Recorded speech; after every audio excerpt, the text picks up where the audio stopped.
சத்குருவே சிவம், சத்குருவே அனைத்தும்.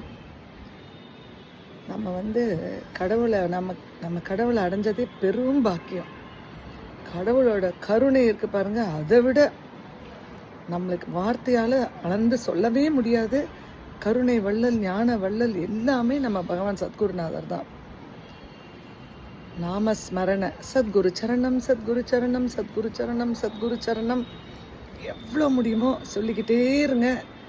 அதோட பலனை நீங்கள் அனுபவிச்சுட்டே இருப்பீங்க. ஒரு குட்டி கதை சொன்னால் தான் எல்லாருக்குமே புரியும்.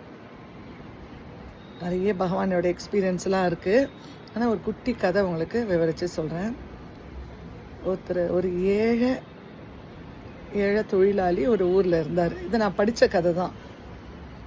என்னோட சொந்த கதையெல்லாம் நான் அப்புறம் சொல்கிறேன் உங்களுக்கு. ஏழை தொழிலாளி அவர் ஏழைங்களுக்கே உதவி செஞ்சுக்கிட்டு இருந்தார். அவர் சதா ஏழை மக்களுக்கு ஏதாவது உதவி செஞ்சுக்கிட்டே அவர் வாழ்க்கையை ஓட்டிகிட்டு இருந்தார். ஆனால் அவங்க பொண்டாட்டி ஒரு பேராசக்காரி. சொத்து சுகம், நம்மளை மாதிரி பணம், காசு, நகை, பகட்டு, அந்த மாதிரி ஆசை. யாருக்கு தான் ஆசை இல்லை?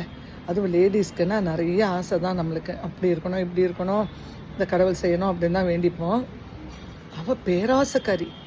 எல்லாமே அவளுக்கு வேணுன்ற மாதிரி ஆசை. புருஷன் அவரால் முடிச்சது தான் எல்லாருக்கும் கொடுக்க முடியும். ஆனால் பேராசை. அந்த ஊரில் ஒரு சாது வந்திருக்காரு. இந்த சாது என்ன பண்ணுறாரு? எல்லாரையும் நல்வழிப்படுத்துகிறாரு. அவர் உடம்பு முடியாதவங்களுக்கு அதுக்கு ஒரு வைத்தியம் பண்ணி அவங்கள க்யூர் பண்ணுறாரு.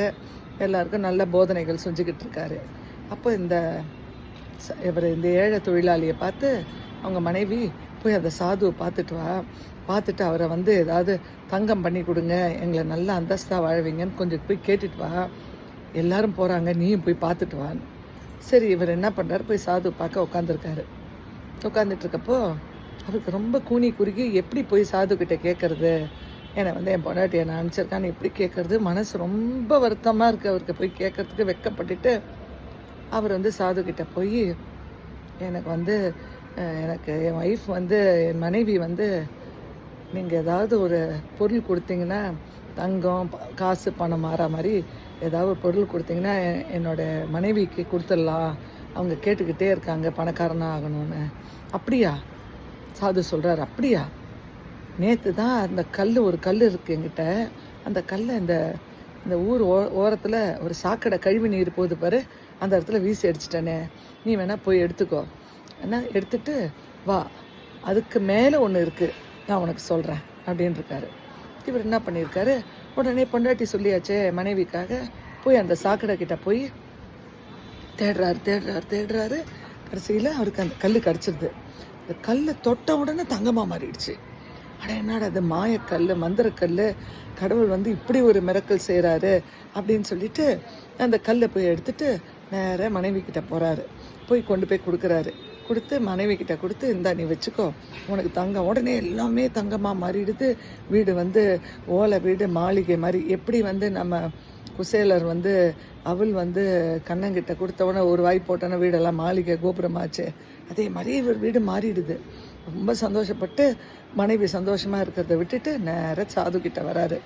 சாமி, நீங்கள் சொன்னீங்க இந்த கல் தான் கல்லுக்கு மேலே ஒன்று இருக்குன்னு. அந்த கல்லை பார்த்து எனக்கு ஒன்றும் அது பிரயோஜனப்படலை, எனக்கு ஒன்றும் அதில் ஆசை வரல. நீங்கள் என்ன அதுக்கு மேலே ஒன்று இருக்குன்னு சொன்னீங்களே, அது என்ன சாமி சொல்லுங்கள் அப்படின்னு கேட்டோன்னே, வா நான் நீ வருவேன்னு எனக்கு தெரியும், உனக்கு நான் சொல்லித்தரேன், அது என்னன்னு உனக்கு சொல்கிறேன். நீயும் அதை அனுபவித்து நீயும் நல்லா சந்தோஷமாக வாழலாம். ஒன்றுமே இல்லை, எப்போ பாரு நம்ம நாமஸ்மரணை, எப்படி நம்ம மூச்சு காற்று உள்ளே வாங்கி வெளியில் விடுறோமோ அதே மாதிரி நம்ம நாமஸ்மரணை சதா சொல்லிக்கிட்டே இருக்கணும். எப்போ ஒரு நாளைக்கு நான் உங்களுக்கெல்லாம் ஒரு எக்ஸாம்பிள் மாதிரி சொல்கிறேன். நீங்கள் 100 தடவை சொல்லுங்கன்னு. நீங்கள் 1000 தடவை சொல்லலாம், 5000 தடவை சொல்லலாம், 10,000 தடவை சொல்லலாம்.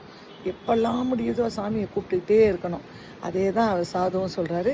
நாமஸ்மரணை பண்ணிக்கிட்டே இருந்தேன்னா நீ நற்கதி அடைவன். அதே மாதிரி அந்த தொழிலாளி நாமஸ்மரணை தான், வேற ஒன்றுமே தெரியல. சாது கூடவே இருந்து நாமஸ்மரணை பண்ணி நற்கதி அடைஞ்சார்.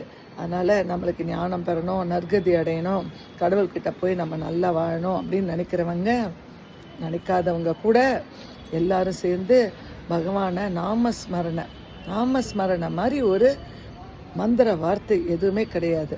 அதை நம்ம சொல்லிக்கிட்டே இருக்கோன்னு வைங்க, மிரக்கல்ஸாக நடத்தி கொடுப்பாரு நம்ம பகவான் சத்குருநாதர். தினமும் ஒரு கதையோடு உங்களை சந்திக்கிறேன். வாழ்க வளமுடன், நேர்மையாக. Stay blessed.